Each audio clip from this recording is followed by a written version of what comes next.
appointed by the government to be the tourist area, which is very usual, right? Wherever when you don't have enough natural resources, it becomes the tourist spot. So the whole area has been changed, and we can notice that because we are the relatives in the sense, right? Two countries. ที่ชาวบ้านตะมุยในปีจำได้ว่ามีปี56มาที่เยี่ยมที่เรามีการเก็บข้อมูลแล้วปรากฏว่าพันธุ์ปลา92ชนิดที่ได้และปี58นักศึกษาจากม.สารคามมาเก็บข้อมูลปรากฏว่ามีพันธุ์ปลาที่เก็บแล้วก็พยายามเด็กที่มาอยู่ประมาณในช่วงนั้นเขาเก็บได้ประมาณ60กว่าชนิดซึ่งปัจจุบันในปีนี้เรายังไม่ได้เก็บข้อมูลอันนี้เราเห็นปริมาณปลาที่ลดลงมากปลาสร้อยที่เคยขึ้นปลาข้างลายที่เคยขึ้นเริ่มหายไปพี่น้องเริ่มที่จะจับปลาไม่ได้ปลาร้าต้องส่งต้องไปซื้อจากที่อื่นต้องไปซื้อปลามาทำปลาร้าเดี๋ยวนี้แม่น้ำโขงเป็นอย่างนั้นแล้วประมาณปี58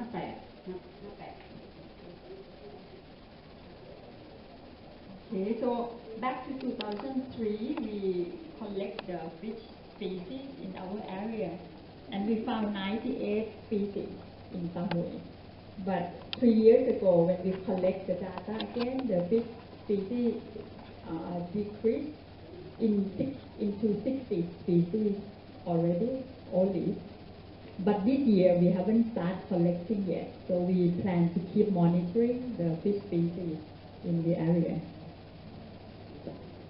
ที่ผ่านมาเรื่องของการที่จะรู้ว่าน้ำท่วมวันไหนเวลาไหนนี่ชาวบ้านไม่รู้เลยและไม่มีประกาศจากรัฐและไม่มีแจ้งเตือนจากทางการสิ่งที่ทำได้คือถ้าประชาชนดู Facebook จากเชียงของว่าน้ำมาแล้วนะพอ Facebook จากเชียงของแล้วชาวบ้านก็มาแชร์แล้วก็เตือนกันเองอันนี้คือสิ่งที่เราคิดว่ามันน่าจะมีกระบวนการอะไรที่จะทำให้ชาวบ้านได้เตรียมความพร้อมหรืออะไรไหมเพราะขณะนี้ทั้งเครื่องมือเสียหายทั้งอะไรเสียหายชาวบ้านรับกรรมเต็มๆนะคะทุก One issue that I would like to mention here is that we really we want some better system, right, of warning, and this should be the regional system, like people only have heard from the local people from northern Thailand in Chiang Khong area, right, through the Facebook communication among us, right, the flood. The dam in China already released the water, and you have to prepare, and then we prepare ourselves. But so no really serious, kind of systematic warning from our own government or our own provincial governor. And we do need about that because for people it's very difficult, right? They cannot prepare themselves for this kind of the disaster that they have to face. พูดโยงไปถึงเซเปียนที่เขื่อนแตกพี่น้องอยู่ที่นั่นก็แสดงความเห็นใจพี่น้องแล้วก็มีการระดมของไปช่วยแต่ว่าสิ่งหนึ่งที่เราเห็นร่วมกันพี่น้องประชาชนเริ่มชัดเจนในเรื่องเขื่อนจากเมื่อก่อนมีบางคนยังลังเลว่าเขื่อนดีไม่ดีแต่เดี๋ยวนี้เขาเริ่มชัดเจนว่ามันไม่ใช่แค่สร้างแล้วก็แย่งพื้นที่แต่มันมีเรื่องความปลอดภัยด้วยอันนี้พี่น้องก็ตระหนักนั้นสิ่งที่พี่น้องในพื้นที่อยากเสนอก็คือว่าในเรื่องของทบทวนเขื่อนที่จะเกิดขึ้นใหม่ๆอีกแต่ละแห่งมันไม่สมควรสร้างแล้วเพราะว่าพอสร้างไปแล้วระบบการจัดการเตือนภัยอะไรไม่มีแล้วสร้างไปประชาชนก็คือแบกรับทุกอย่างเลยนะครับสุดท้ายแล้วประชาชนก็อยู่ฝั่งเดียวกันคือผู้ได้รับผลกระทบอย่างนี้ค่ะก็คิดว่าน่าจะมีการทบทวนเขื่อนต่างๆที่กำลังจะสร้างอยู่หรือคิดว่าจะสร้าง So with the Sepen Senam Noi Dam collapse, which was occurred in July, end of July. It was a really experience that really ensure people about the impact, the heavy impact of the hydropower dam. I mean, back to the history, right? People might be a little bit hesitate to say that the dam is good or not good. They still hope that the dam might benefit them. But with the Sepen Senam Noi, I think the thing that people are recognized now is that dam is not only impact the natural resources, but it can also impact the life of the people. So the issues that or the point that we keep raising now is that you have to review the plan, the direction of the dam building in the country and the regional level. And in our opinion, we should stop. We should stop building this dam that's giving too much impact because the one who have to bear the cost are always the people, not the people from one country, but for all the countries, because the impact is also crossing border.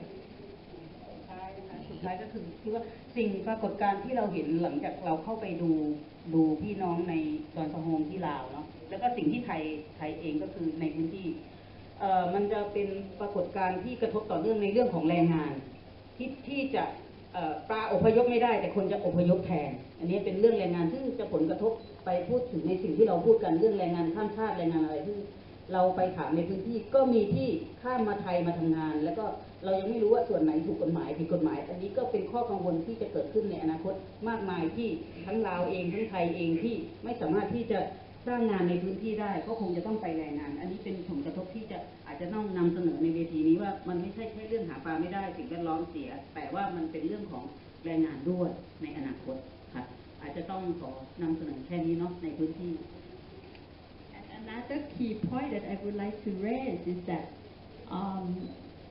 ridiculously, right, when the fish cannot migrate because of the dam blocking them, but the one who migrate are us, the people, right? After the hydropower dam happened, what we are seeing is the migration. You know, people have to migrate from their own hometown to work other places. Lao people have to come to Thailand to work as a labor. And we not even know yet what happening to them, right? Some illegal migrating or some legal, we don't know. So the impact of the hydropower dam is not only with the people who cannot fish, right? But it impacts socially to our own livelihood as a whole. So I think I would like to just raise this impact as well in this workshop, and I hope we can talk about this more later. And Kampin is ending her presentation here. I will hold your question first. I would like to present first, then we complete our presentation and we open the floor. I do know that many of you would like to ask or have any questions. Thank you, Kampin. Okay, many people touch up on the case of the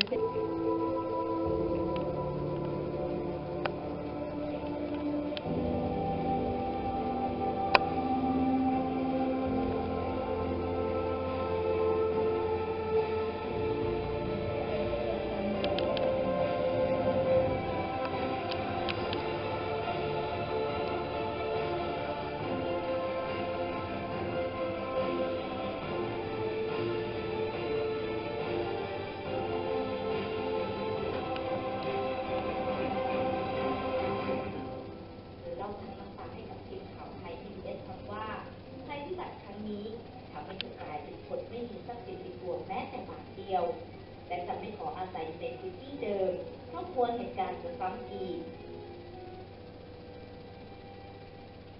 ก็อยากไปนะคือเรียนนี่แม่ก็ไปแน่ลูกคาดว่าภาคใต้จะลงมาเฮ็ดเรื่องเฮ็ดชาติให้บ่ให้ผู้ละลงไปอยู่เบิดทุกคนนี่ก็สิไปแต่คาดภาคคาดลัดบ่ได้คาดว่าตามใจแม่เองแม่บ่ไปแต่แม่ยากแน่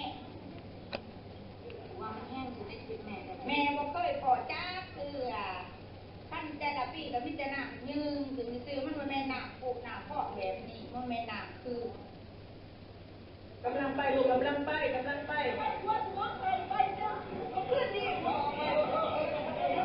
เก่ามั้ง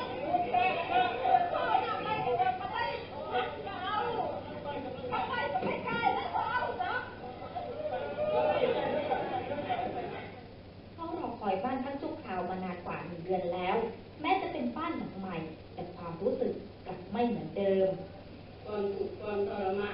You know, on the way, especially on the water, they used the boat, they drove the boat, and then with the heavy flood, and then the boat just flat, and then it got killed. And yeah, this. But for sure, there is a detailed information about the impact from the hydropower, especially from the recent dam collapse in Laos, and also one, especially the. I would call it like the concrete bridge in Cambodia also broken.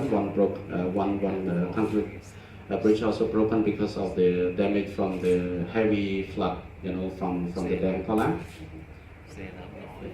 And this is only some picture that I just would like to show you what really happening on the ground when there was dam collapsed in Laos, and the people they have to move away from their house, and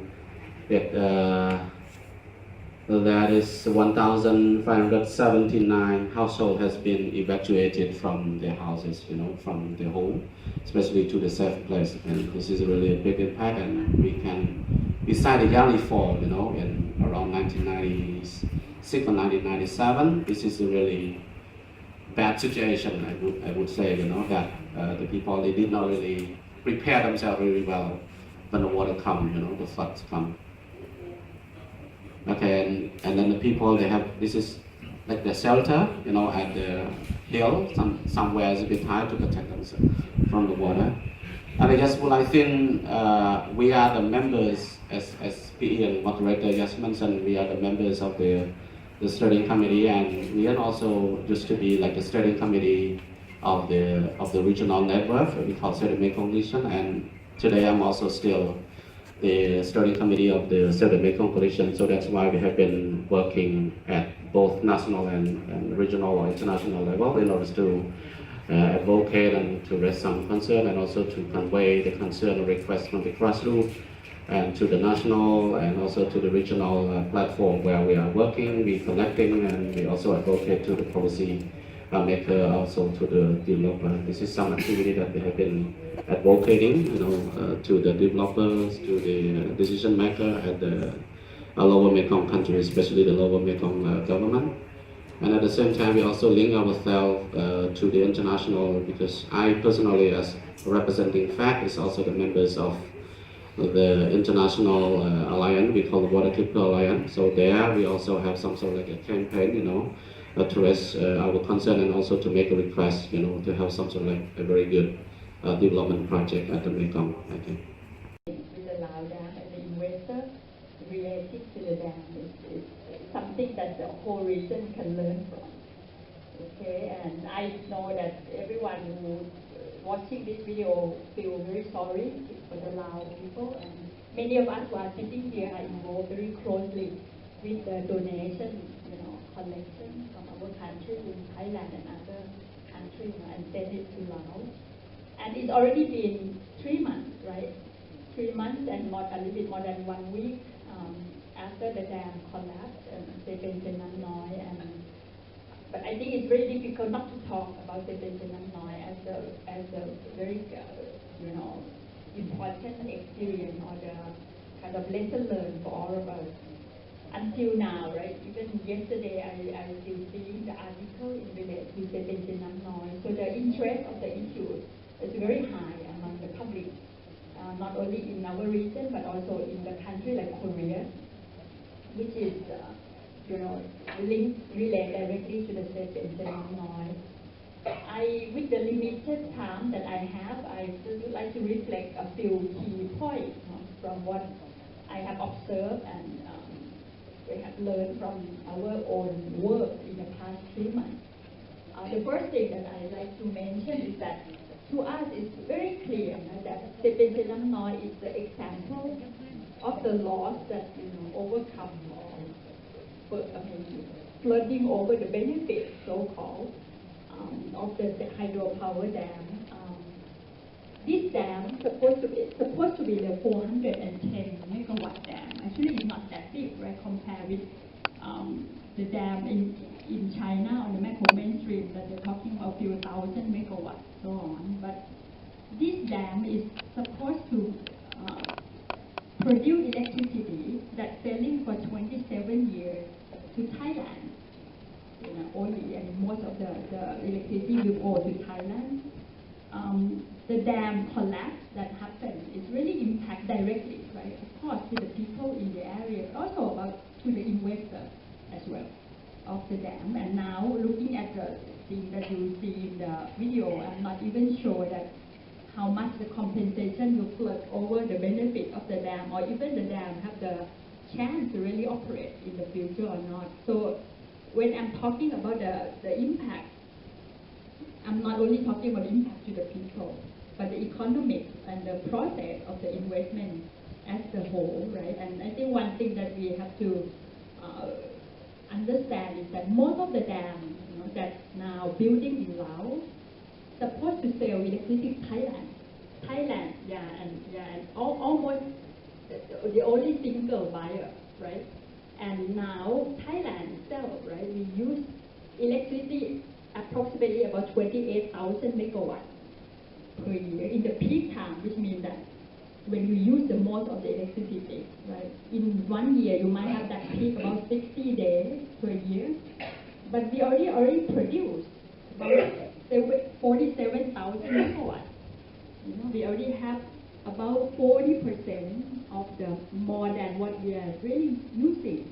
40% in the peak time, right? So out of the peak, we have maybe up to 50% more than what we need.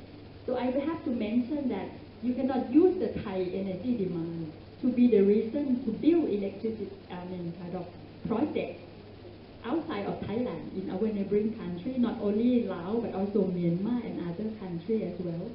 But why? You might have the question why. So if you have so much electricity, why they keep building the dam? But because the process of dam building is complex, right? Many of us do not know about that. If I'm the dam builder company, if I can get the Thailand Energy Generating Authority or EGAT agree with me that they will buy electricity, we sign the contract, what they call the power purchase agreement. I can use the power purchase agreement to get the loan from the commercial bank. You know, I get the loan and I have the agreement. Whatever happens, the Thai people will use or do not use, it's not really to me. I can comfortably building my dam and sell electricity through EGAT, and EGAT itself has its own system to be able to put the cost of the dam into the bill, the electricity bill. You know, they have what they call is the kind of floating cost, you know, that can go up and down, right, for electricity, and it comes as a part of the electricity bill for the Thai people.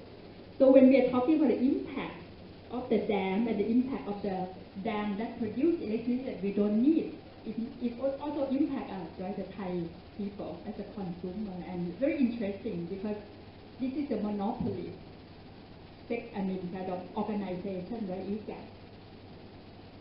Lao supposed to produce, now Lao already produce about 6,000 megawatts of electricity and aim to produce about 20,000 megawatts, and most of them go to only EGAT.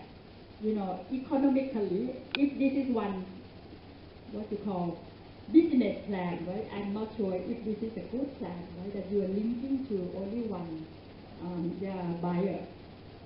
And this is what's happening.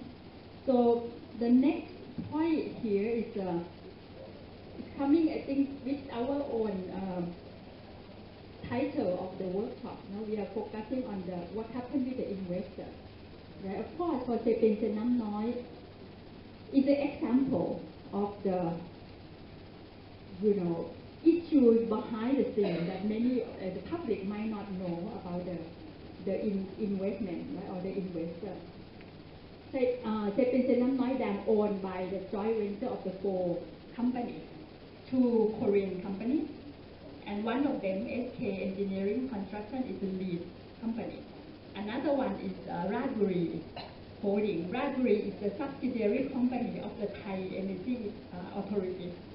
So it means that Radbury is the subsidiary company of EGAT. So it means that the son built the dam to sell to the mother, right? So you move money from one pocket to another pocket. And the last one, the investor, is the Lao State Enterprise, which is of course linked to the Lao government directly. And the way you build the dam, and with the Sepen Nam Noi Dam, 70% of the money to build the dam came from the commercial bank, the loan, right? And they get loan from the 4 Thai commercial banks. Another 30% of the investment money came from what we call equity. Equity means that money from your own pocket. So these 4 companies have to get the money from your pocket to put together as a 30% equity. Lao State Enterprise do not have that money, so they get the loan from Korean government. It's like the overseas assistance, the cooperation loan. That's why the Korean government also one of the actors of this Sepensenamnoi. So without IGAT, the dam cannot happen, but without the money from the assistance loan, it will be difficult to make a move as well. That's why in the process, in the past 3 months, the Korean government also involved with the issue of Sepensenamnoi. They have to agree to do what we call the inspection process in Korea, right? The whole October that is just end, the Korean government, which means the parliament, together with what they call Blue House, the president office, have to work together to call the company to talk to them. And one of the things that they found is the fishy action of the company, right? They just found out from the report of the SK Engineering Construction Company that the company reduced the height of the dam, the Sepensenamnoi, for like 6.5 meters.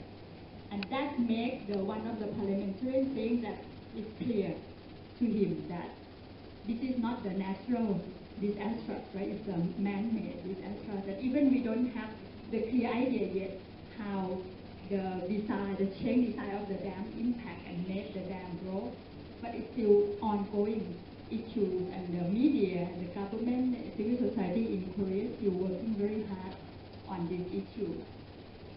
And yeah, so I don't use my PowerPoint, but maybe I can use it later when we have a discussion.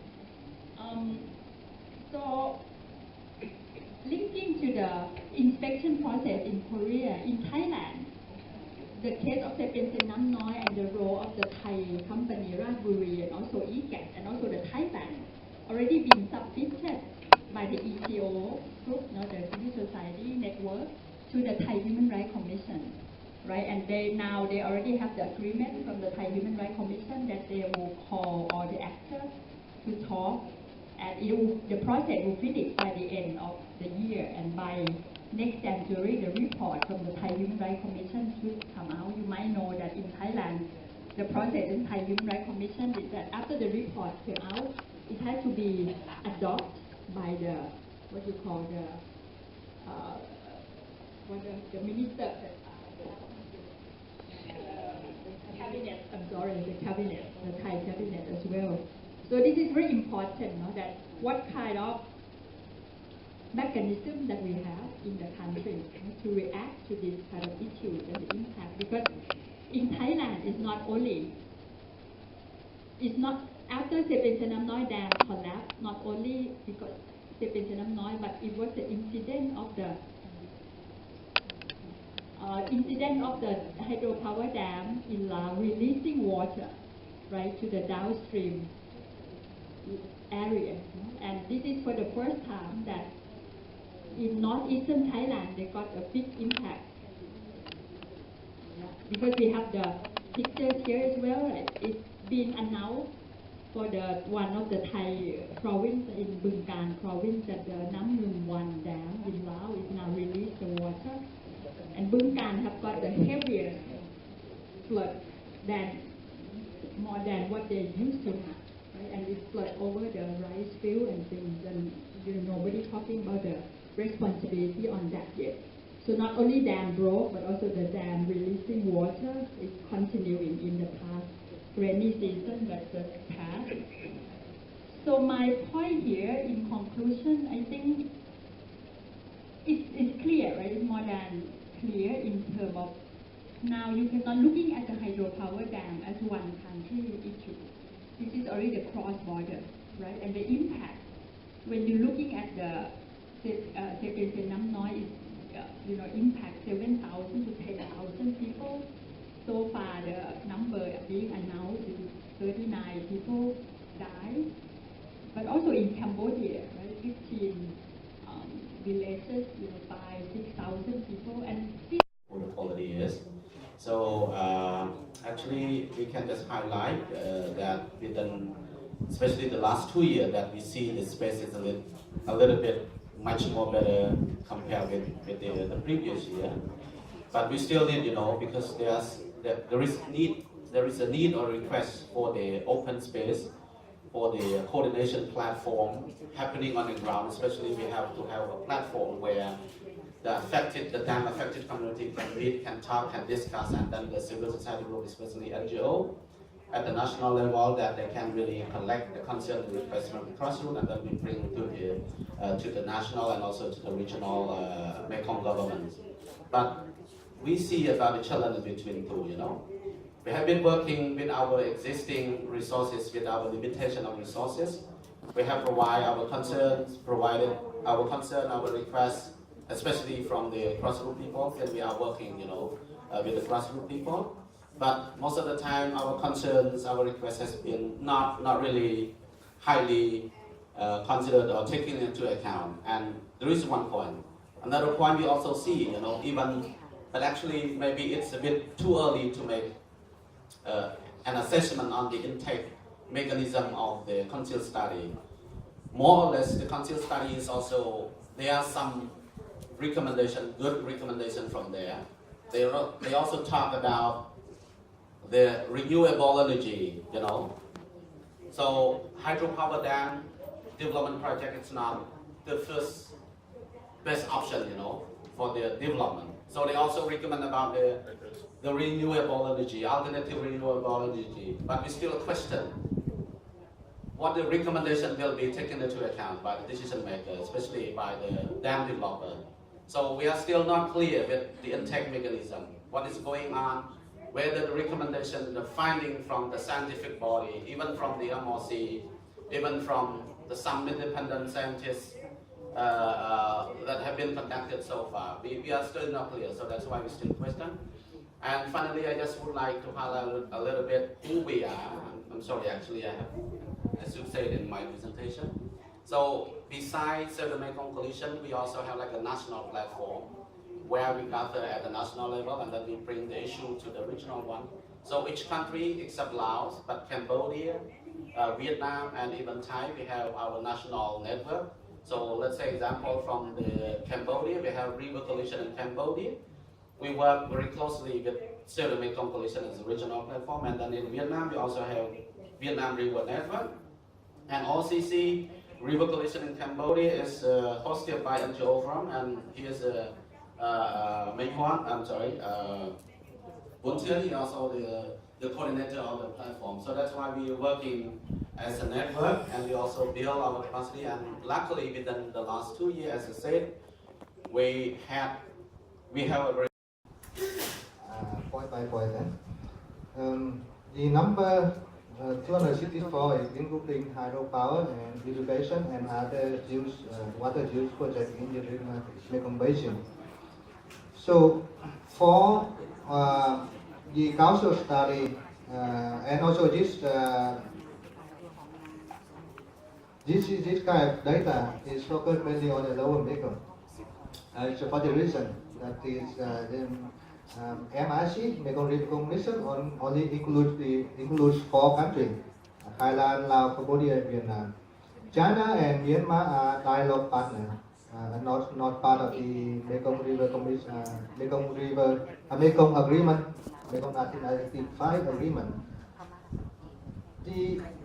Currently, there's different mechanisms like the US-led Lower Mekong Initiative, China-led Lanka Mekong Corporation, but the MRC is the only one is really a treaty-based agreement. It's 4 countries actually signed agreement. It's an international agreement. So we cannot do under MRC. 4 countries cannot do anything for the upper parts in China. I think MRC and also 4 states has been trying to ask China to share data, to work with MRC to do better job in terms of managing the water, but China share quite limited data in terms of water flows and water use. Recently, under the Lankan Mekong Corporation, they try better. They try to share more, but before no. So to answer the question, MRC cannot do anything with China, certainly. Why so? Some countries having so many hydro projects like Vietnam built quite 20 projects in the Mekong Basin in Vietnam part in the Central Highland. Majority of these projects built quite a long time ago. Before there's a regional and international movement and campaign against hydropower. I think 20 years ago, hydropower was promoted as a clean shot. I think still in Europe, in America, here, in the mainstream discourse, hydropower still considered a green, clean energy sources. So there's, I think in the last 10 years, there's more stronger debate on the social environmental cost of hydropower, and there's more engagement of civil society now. We have more influence over policy discourse. For example, in Vietnam, the most recent news is that the government decided to remove 500 hydro projects out of the national plan. We have about 1,200 plan projects in the national plan. And the government decided to remove 500 altogether out. That is the impact of the media, civil society, scientists work together to bring this concept into the public. Because if we hear from the company, if we hear from the government agency, especially the energy planning agency, we hear all the good news. That hydropower is good. Of course, it's good. We provide electricity, but we don't hear the story about dam collapse, people die, water pollution, and stuff. For example, in one of the oldest projects, hydropower project in Vietnam, the Hoa Binh Dam. Many of you know or ever visited there. Until now, there are several communities living just dry in the project site don't have access to electricity. I've been there 2 weeks ago. There in the village, still no electricity.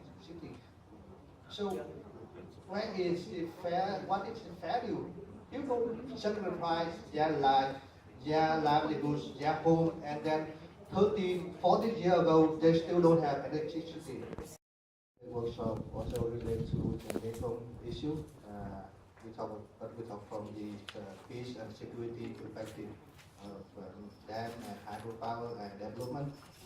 So this morning I will take about 15 minutes to introduce the overall picture of Mekong River and the dam and also the impact. So we will go from the biggest picture, the ASEAN River. This is some of the 6 major rivers in ASEAN, and Mekong is the biggest one.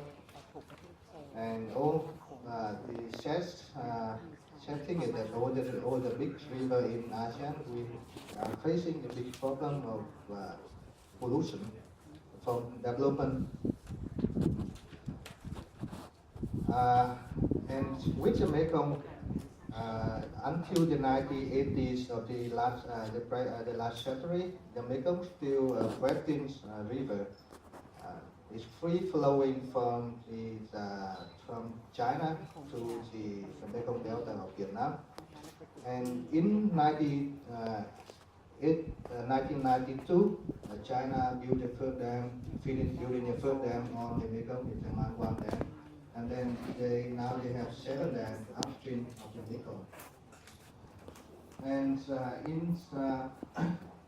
in the lower Mekong River, 4 countries. Là chúng tôi phải đi từ theo ở đi qua ở the impact from the dam.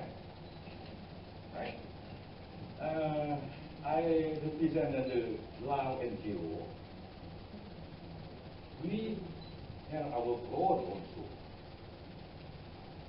We would like to involve in the issue of the dam, right? But we would like to see the things in all aspects. You understand dam, sure, you have a negative impact, right? Yes. Sure, I agree with you. fully agree with you, but we should understand that this should have a positive impact also. Otherwise, the commission, the Manikham Commission of the International Organization for the Environment, of the bank itself, right? They don't need the money. So I understand that it should have some positive impact. So, as the Lao and Lao NGO, we try to understand how to solve those problems. For instance,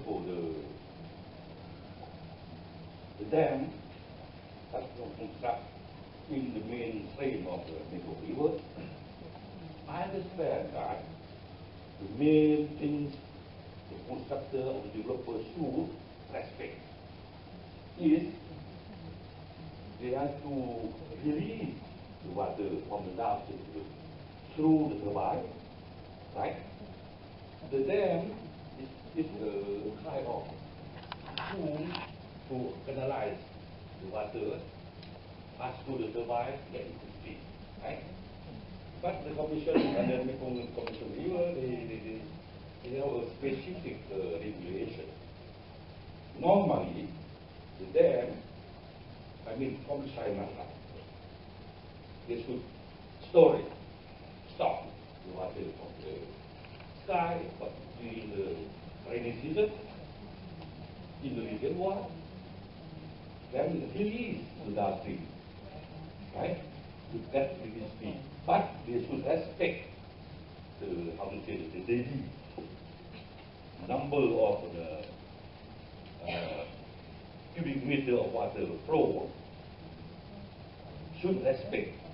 They cannot stop or limit the degree of the water less than normal figure. Normally it's more. For example, in the Manikham River, the degree of the water flow, let's say 1,000 cubic meters per week per second, for example, right? The dam, the project should release with more of them, 1,000 cubic meters. They cannot release that. So, the impact from the volume of the water to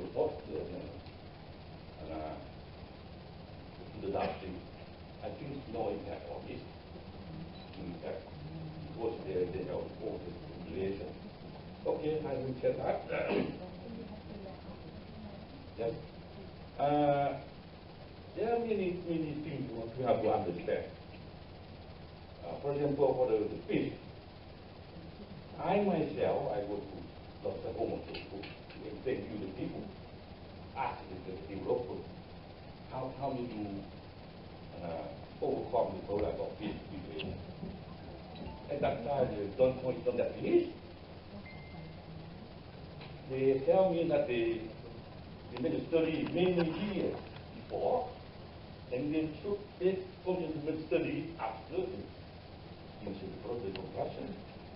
They told me that they put the microchip any kind of fish, right? Then they go upstream, go Prapang to check the position, the movement of the fish. They said no problem. No. The Chanthalavong, yes, you mentioned that for 4,000 Thailand, right? So that means that way, there are so many pathways for the fish market in downstream. The Chanthalavong project, suppose they close only one, right? So you have to wrap up. You already spent 5 minutes. So I understand that the fish, the population of the fish in the Manikham River now decreased. Not concerned with Chanthalavong, not concerned with Satan, right? But you have to find the resource. Why? We have another cause or the reason, I don't know.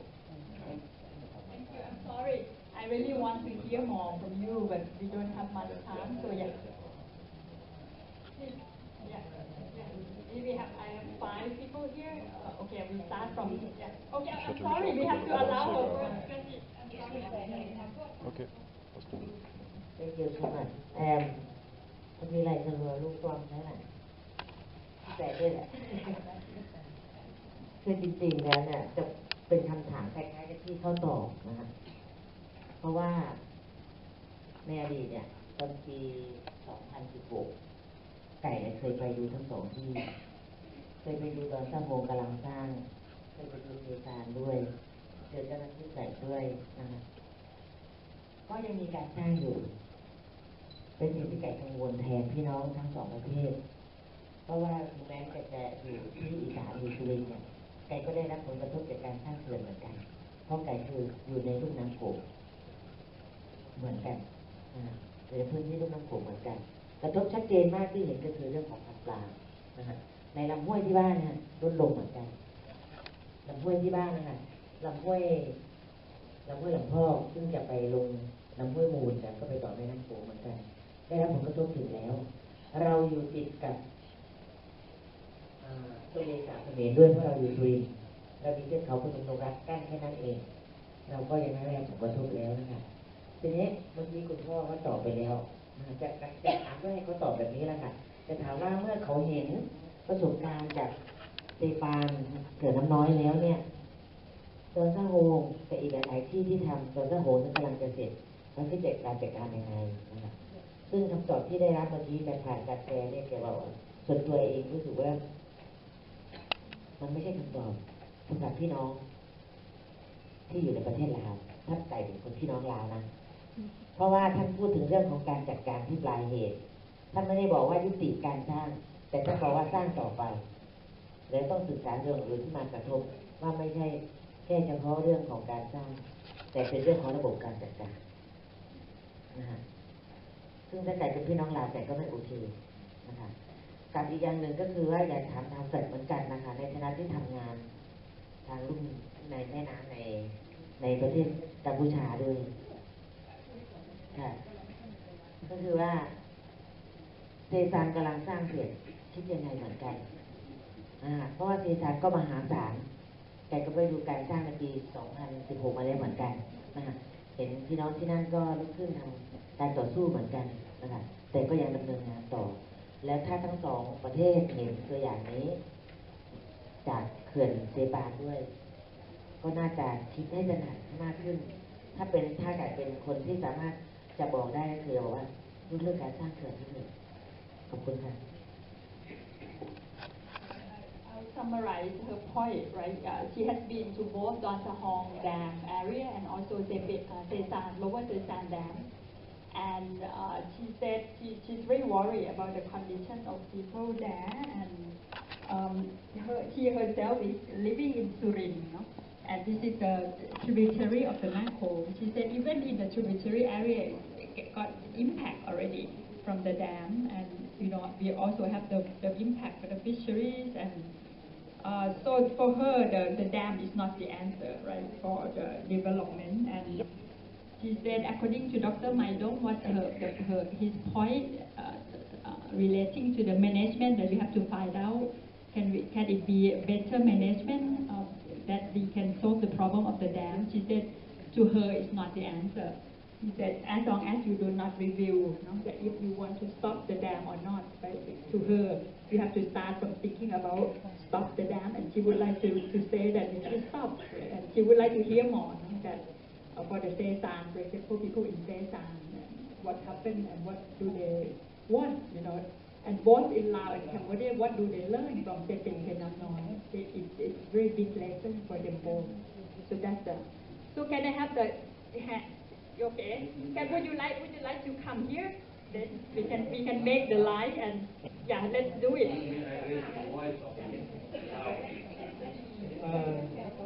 Maybe I share a little bit or raise my comment.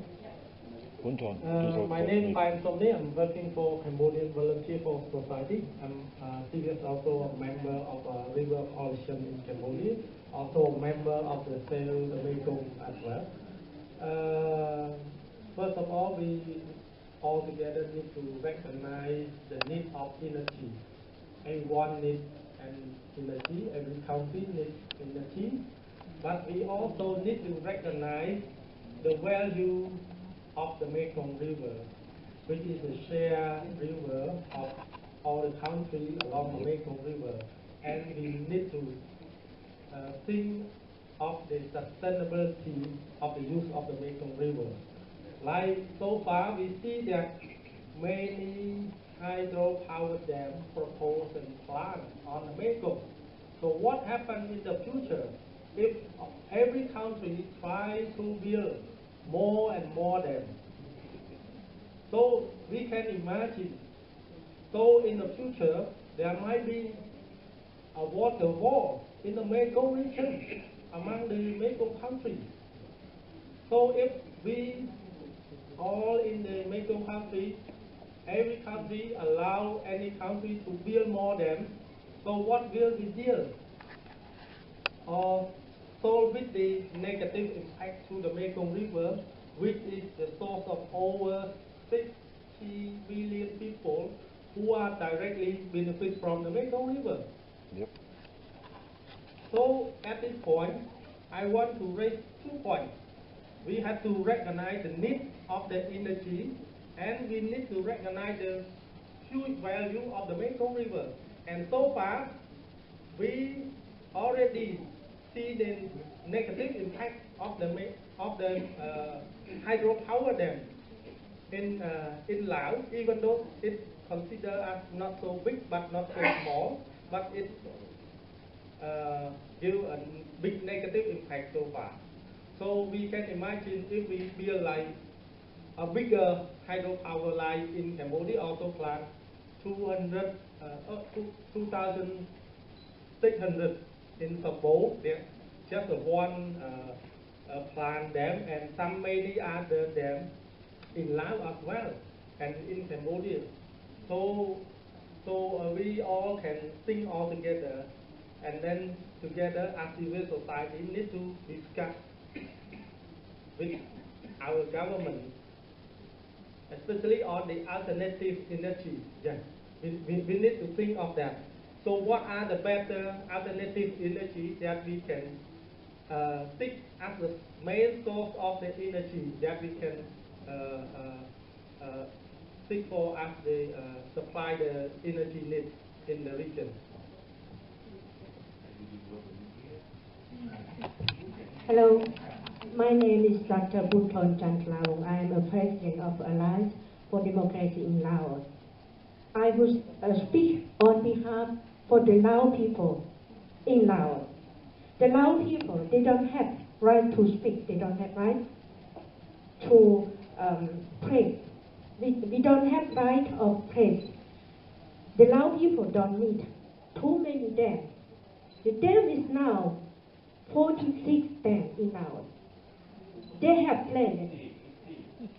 They have 2020 400 project dam in Laos now. The problem is corruption officer in Laos. The project is too much. We don't need too much project in Laos now. My question: how we can work together? We must work together strong with international Greenpeace, UN for human rights, for environment, all together with civil society from ASEAN together. How we can make big pressure of the government of Lao PDR. They must stop dam project in Laos now. The Lao people, we don't have too many dam projects in Laos now. Thank you.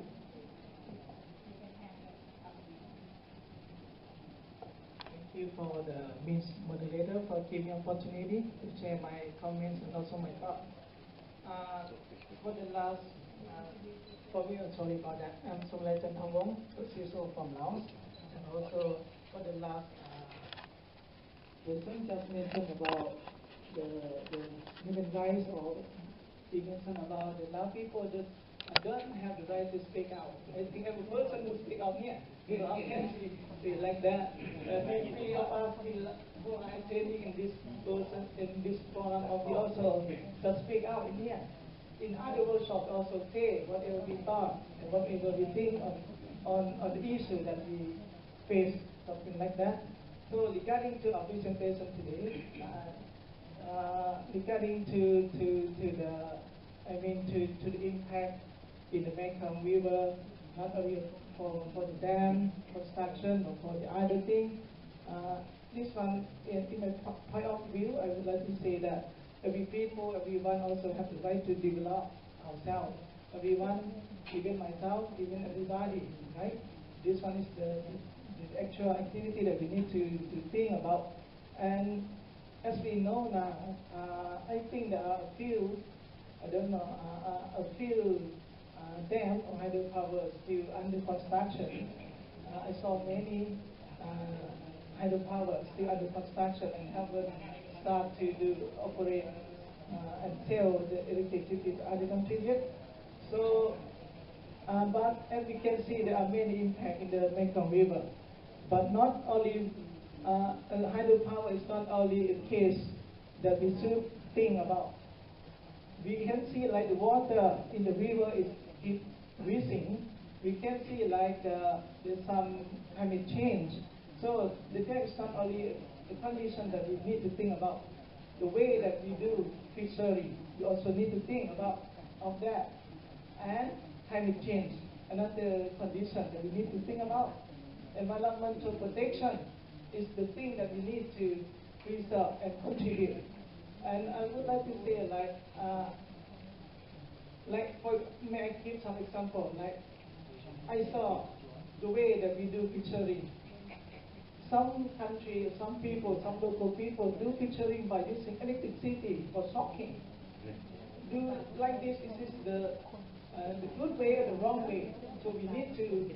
But the thing that we need to do is we need to provide education for the local people, give the training for them, tell them know how to do fishery in the right way in order to fight each other, to avoid share, something like that. This is one point. And other thing is we need to think about the climate change as well, not only for dam. And after we can see the last 3 months ago, I also was in Atapu in order to provide some relief and also to help the local people during the collapse of the dam in Atapu province. I was there also.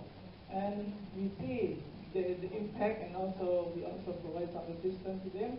I mean, for my association and for my foundation and other Lao people also join with that assistance as well. And minimum.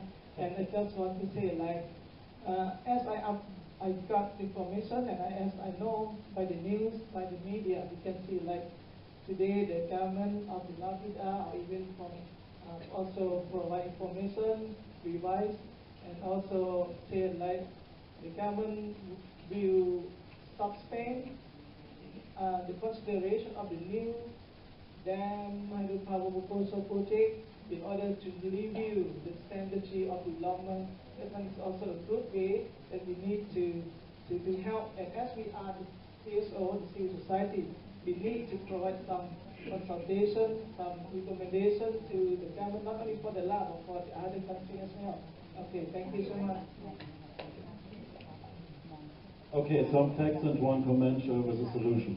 The fact about the freedom of speech in Laos is we got some helping call from Laos in 2016 from the villagers near the Donsahang Dam. For an example, it was the village of Yep. 14 people, after they had protested against the forced relocation for the dam project, has been in prison in Laos. Meanwhile, one of them has been killed in the prison. Yeah, most of them are released now. Okay, I think it's only 2 people in the prison now, but this is about the freedom of speech in Laos, yes. When they protest against it. I've done this at my first speech. Okay, yes. Sorry, Marcus Wiese speaking again, Alliance for Democracy in Laos. Okay, I've made a comment a few minutes ago. Sorry. Okay, yeah. Yeah, this is one of the facts. The other fact is we have an absolutely inadequate compensation for the victims of the flood disaster. When we see it, I tell you the sum in US dollars. The relatives of the people who has been died during the disaster has got only $200 per family. Only $200 for one dead person. And the other victims, they got only $12 per month per family. Good compensation. We know that Laos has got a huge sum, minimum 20 or 30 million from the United Nations and from other countries. Minimum 10 or 15 million from them is not used for the victims. It is used for normal road construction in Laos. We got the numbers for normal road construction, not for the victims. We know. We got the papers. Another one. Okay, we have talked about what's going wrong and the problems and everything is so bad. Do we have solutions? Yes. I get you one solution I've done by myself. We talk about green energy. Yes, green energy we need it. It is very, very useful for us all. I live in Germany. It's cold in the winter. We have -10 centigrade. We need more energy than you here, especially electricity, modern energy electricity. And I produce my own energy in Germany, and it is not expensive. I have solar panels on my roof. Why do you don't need solar panels on your roof? Yeah, I'm 100% autark in Germany. This is one of the solutions. Please don't make such a lot of numbers of dams. Use solar energy. That's the solution. Thank you for all the question, opinion. This is a very exciting workshop, and I do know that people still have a lot of things to say. To the Mekong mainstream, as you mentioned at the moment, the Mekong River stream, they have 364 dams. So in this case, I would like to know about the MRC. They have a rule or regulation related to the stream flow or transportation from fishery way. They have or not, because you mentioned only consult study, but we have to talk to the rule and regulation to look at the way the stream flow from the upstream and lower stream, because in China also they have contracted many dams also, but the role of MRC, they have to involve for this upper Mekong River or not, or look at the lower Mekong River. Yeah. And the second, before approval for hydropower development plan, MRC they have role to approval or not, or depend on for each country development plan only. MRC there are many countries in there. So. Thank you for your question, and can I have, yeah. Okay, we will get all the questions and the answer. Okay, I can hear, yeah. Hello, I'm Marcus Wiese, I'm from Alliance for Democracy in Laos, and I really miss, I have some questions. The first one is, has anybody made a complete regional planning for the hydropower projects? Do we still miss such a lot of hydropower dams? And the other one is, how can it be that one country builds so much dams without taking care of multi-labor countries? This is what we in Europe, I'm from Germany, sorry, can't understand, because we need a complete regional planning, a regional planning group, of all countries, and not one country alone. We see this is a problem, it's cross borders, and not for one. Thank you. Okay, last one, yeah? I'm sorry for ask all of you to come in front. You should come. Yeah, let me stand here among the groups.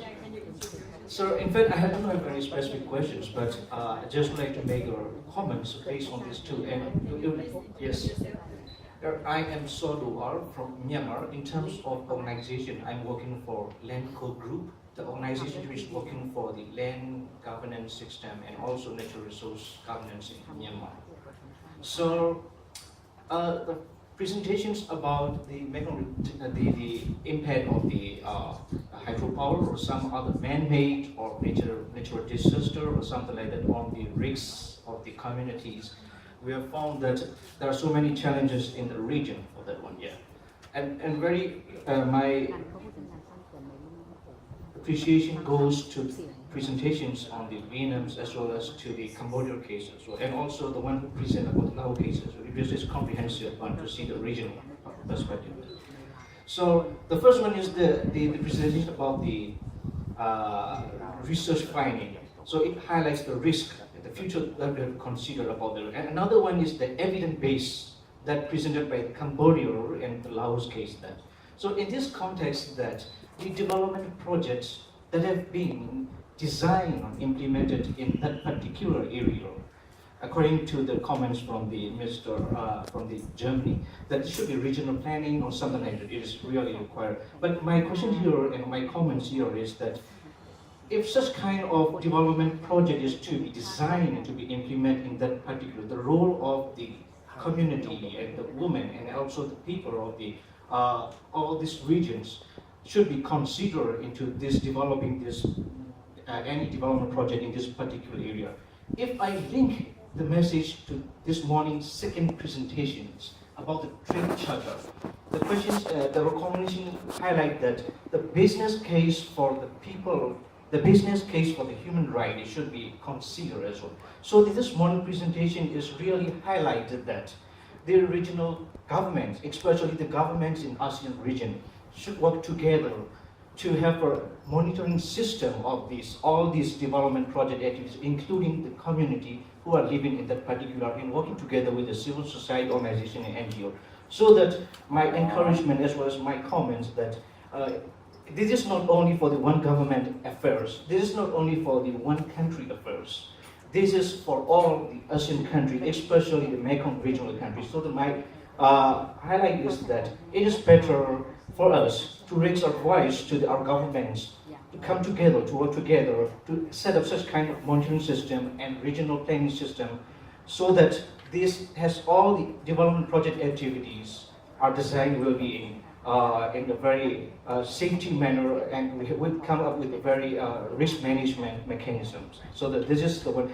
And if we have this one, we have to work together. If we do not have this one, how can we have to encourage our governments and ASEAN regional governments? So this is my comments as well as my appreciation to the presentations. Thank you so much. Thank you for your question. Okay, so Thailand, Vietnam, and the Yunnan and Guangxi provinces of China. It is home to more than 300 million people.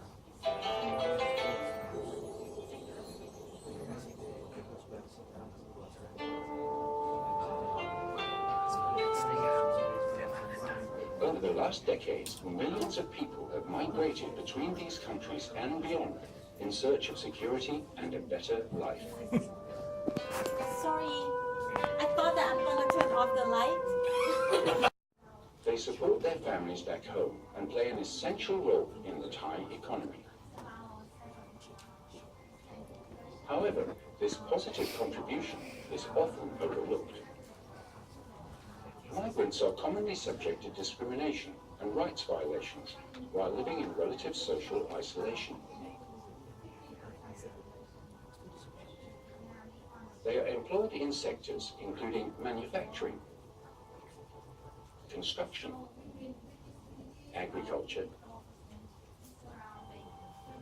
fishing, hospitality, and domestic work. Without migrant workers, many of these industries would not function.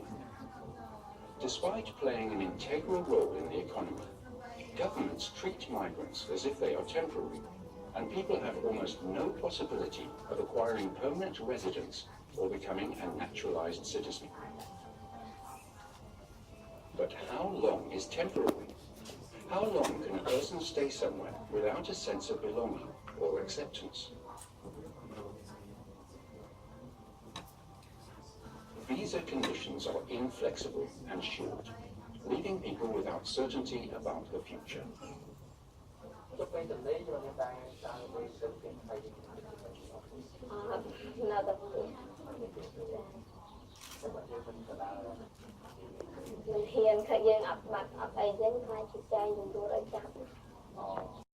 Permits all children in Thailand, regardless of their nationality or legal status, to attend free primary school. Yet language barriers and out-of-pocket expenses are obstacles to attending school. Their migrant status limits opportunities for further education and meaningful work. Caught in between wanting to fit in and knowing that their status is only temporary, few migrant children complete secondary school.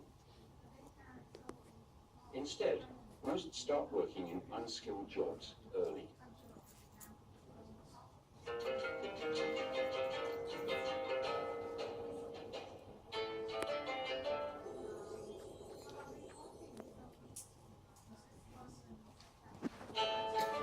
This area was something that was really affecting women in the area. So we really wanted to do an analysis to see how it would impact us. So let's just get this started. So the Comprehensive and Progressive Agreement for the Trans-Pacific Partnership was born from the ashes of the Our agenda today, we have three main parts. The first slide will introduce you about the Beyond Tolerance. This is multimedia hour we met in 2016. And after that, we will have the roundtable with three very amazing speakers. We talk about the ban on domestic workers. Government. Even there is a ban, but there are still many people going to Hong Kong and Singapore to work as domestic workers. And so we propose the question that whether the ban works or whether the ban does exclude the migrant worker out of social protection and other labor protection. And then after that, John will talk about the situation of domestic workers in Singapore as a destination country. And Matek will talk about how the migrant workers find the recruitment agency, how they can go to Singapore to work as a domestic worker. And when they come back, what will be the issue, what will be the social exclusion with the Myanmar women especially. And each will talk, we introduce you about very practical things and issue migrants might have at the grassroots level. Even though in Thai we have very good law and social security cover migrant workers, but in practice there are still a gap. And what is the gap? And what is the initiative that FED proposed to fill the gap on that? And that's the third part. And the last part and very important part that we encourage you to go with us and stay with us until the third part to propose the recommendation. Because after that we will report to the local organizer team and we will propose our recommendation, and tomorrow we will develop statements. And so we hope that you can stay with us until the end. Thank you very much. It can be a conversation about what's that person. By the way, 1 minute for our advertisement. We also bring some publication in English, in Khmer, and in Burmese. And so feel free after that you can come and take for your which language you like. Beyond tolerance, living together. Already take this or not? Can you pass around and give to friends? This is our brochures and handouts. Can I get one? So it's the only way we have a chance to push back against all the money and influence that the drug companies have. Although our workshop we will looking at the impact of social exclusion, right? But in fact, we also want to promote the social inclusion. And one thing that we would like to highlight here is that social exclusion is not only happen in destination country, it's also happen in country of origins too. From the experience of migrant workers, but it's very hard to explain to people what is social exclusions and inclusions, that what you mean. So that's why we develop the multimedia presentations. We visit several places because I'm sure we have friends from Cambodia, Vietnam, Laos. You might not have a clear image what exactly happened in Thailand, what exactly migrant worker in Thailand will experience. But at the same time, migrant worker in Thailand may also not, those who work with migrant in Thailand may not have a clear idea of what happened in the origin countries. So that's why our project come up with the idea that we brought our members who are civil society from Cambodia, from Myanmar to visit Thailand. And Japan to visit the two destination countries. And at the same time, we also brought the whole team to visit Myanmar and Cambodia to understand what people said, like the very difficulty living condition in Cambodia and make them have to move. So I mean, both sides need to we believe that if they can visit, they have mutual understanding on this. So, but we also thinking like how can others will get the same sense of what we found from the field. So we invite the photographers to join us and took a photo, and we come up with multimedia presentation. So, and actually we also organized the exhibition in Cambodia one time, in Myanmar one time, in Thailand and in Japan. So we have the exhibition, we invite people to join us, and so this is some of the pictures that we took, and we translate in Mekong languages. So for the project, this is Myanmar language, is that right? Myanmar. I think this is Khmer, no? And Japanese and Thai, and English. But in our language is have all the 6 languages. So then I like to show you screen the multimedia presentation, so then you can get more idea about what's happened in the Mekong for Mekong migrant.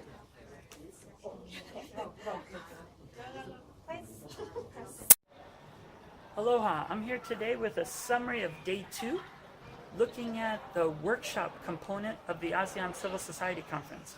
What they do is break down into half a dozen different themes that the people of ASEAN have thought are most important. We participated mainly in 2, just and sustainable development, as well as human rights and access to justice. On justice and sustainable development, it was sort of a hot little session. The main issue they were looking at was dams. And of course, dams bring up a lot of issues, looking at the importance of people's participation in decision making.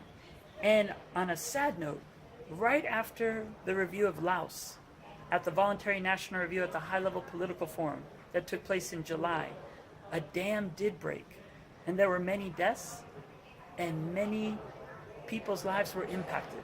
This is one of the reasons that we think that people's voices must be included in the decision making and participate in a vibrant democracy, because these people had their land taken away with a land grab. They also then were internally displaced, especially when the dam breaks. And then the saddest part of it all is then when people hearts open up and flood in a sad way what they can do to help, what happens then, unfortunately, is that money then feeds the corruption cycle. And the money doesn't get to the people who lost their loved ones, but unfortunately goes into the pockets of a government that's not being accountable to its people. And at that meeting, there's a lot to share, and you'll probably be able to see some of the live footage. But you had people working on the issues of dams because they're very concerned. Water is the most precious aspect of life. We can't survive without water. In fact, water is life. And so people there were speaking who were downriver from Laos, and that when these dams happen, their lives are impacted in the Mekong region. one of the most important parts, of course, is in Cambodia, Vietnam, but everyone's impacted in Thailand as well when these dams take place. So it was quite an important one, and that was the main focus of the just and sustainable development. I spent most of my time in the human rights and access to justice. For human rights and access to justice, what's important there is the main focus was looking at ASEAN and how its regional mechanisms are working to promote and protect human rights. And what everyone noted is there's a little bit better promotion, but the protection doesn't exist. And next year is quite significant. Next year there'll be a decade that the ASEAN Intergovernmental Commission on Human Rights was established. Those terms of reference were done. And especially if you're looking at where we are today, we are actually now on the 25th anniversary of the Vienna Conference on Human Rights. That was also the 25th anniversary of the Bangkok Declaration. And what's so important there was people of ASEAN came together and said, cultural relativism has no place. Human rights are universal.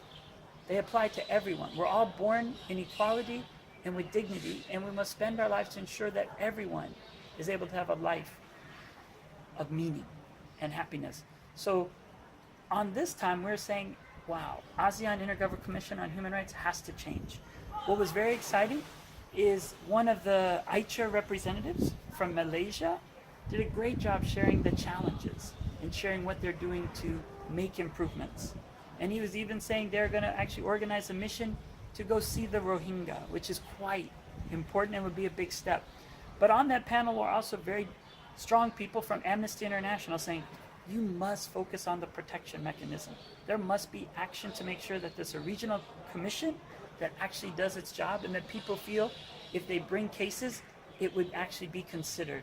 And so what's quite crucial is we also began looking at the European Court of Human Rights in Strasbourg, looking at the Costa Rica court that's there for the inter-American bodies, and also looking at the African Commission in Court. And what we began to look at is we need to look at the best practices from those three regions and see what can be accomplished here. The true sad reality is, unfortunately, of the 10 members, a minority ever represent people. Most are always actually representing the governments and representing the government's perspective. And if it's a commission, an intergovernmental commission on human rights that's tasked to promote and protect human rights, it must be a space where civil society can come, bring their cases, and justice can be served. That's one of the reasons why next year, when there's a meeting in Bangkok, there will have to be a focus because it'll be the 10th anniversary. So that was one of the biggest issues discussed at that. The other was the other mechanisms. And there's one other mechanism that's quite important that focuses on women and children's rights. And the representative from Thailand was very positive and passionate, and also, more importantly, shared the work they're doing about the level of awareness and visibility of this commission looking at women and children's rights. And she shared the work that she was doing at Chulalongkorn with students to bring these issues forward. So the other side is people focus just on AICHA, but there's also many other mechanisms for human rights that we must always knock on their door and begin to coordinate with. The last thing I'd like to share that happened in the afternoon in the Human Rights and Access to Justice was one panel that was looking at, unfortunately, the retreat of human rights in the ASEAN region. And for the talk that I gave, I talked about a persistent pattern of prejudice and persecution that face human rights defenders. And what we shared was we actually had the first speaker who focuses on democratic elections, showing the alarming trend that Timor-Leste, who hosted the conference 2 years ago, is probably the best example of democracy, but not yet fully integrated and recognized in ASEAN. In the rest of the countries, it goes tremendously downhill. He highlighted Cambodia. Then the next speaker shared about Myanmar and what's going on there with the genocide and what has to be done to change the circumstances on the ground in Myanmar, in Burma. And then the last speaker talked about the Philippines, talking about Duterte and how people are being persecuted in the war on drugs. And then the last three speakers was Alliance for Democracy in Laos. We had Bounthone Chanthalavong, the president. We had Touy representing New Zealand and the Asia-Pacific region. And then I did a short closing. But what you could see is there's this pattern in all the ASEAN countries where the governments are using the same textbook techniques to repress their own people. But what's very powerful is to see how everyone comes together and is really strengthening solidarity among civil society to see what we can do. we talked there about a couple of different things that could be done. The first one was looking at the Universal Periodic Review and organizing for the upcoming Universal Periodic Review that's taking place in Cambodia and Vietnam next January. We also talked about getting prepared for Laos's UPR, which is in 2020 in January at the same time. Then we looked at the importance of Sustainable Development Goals. A new initiative is called Voluntary Local Reviews, VLR. So we need to organize in our cities. So Honolulu should organize, Helsinki should organize, Dili should organize, Singapore should organize, and good cities throughout Laos should organize to say how we're going to achieve these 2030 development agenda with the 17 goals at the city level, at the community level. That was raised. The other aspect was looking at what we can do with the regional mechanism that we highlighted earlier. And then the final aspect, which was so important, was let's create a global Bill of Rights. The person from the Philippines highlighted we must be lights of hope. And right now, the Unite for Rights campaign has a brand new website to ask people to be a spark. So on the 70th anniversary of the UDHR, go to that website and sign up so that we could have a way to actualize Article 28 of the Universal Declaration of Human Rights and make sure that we light up the world in the next month so that everyone's rights can be respected. And if anyone's rights are violated in any country, that we have a global mechanism to promote and protect human rights. So that was day 2. And it'll be good to come back and share with you day 3 and look forward to working with everyone throughout the next year until we meet in Bangkok to make sure that Bangkok is a week of wisdom and, more importantly, hard work to make sure that we have a better ASEAN region. Thank you.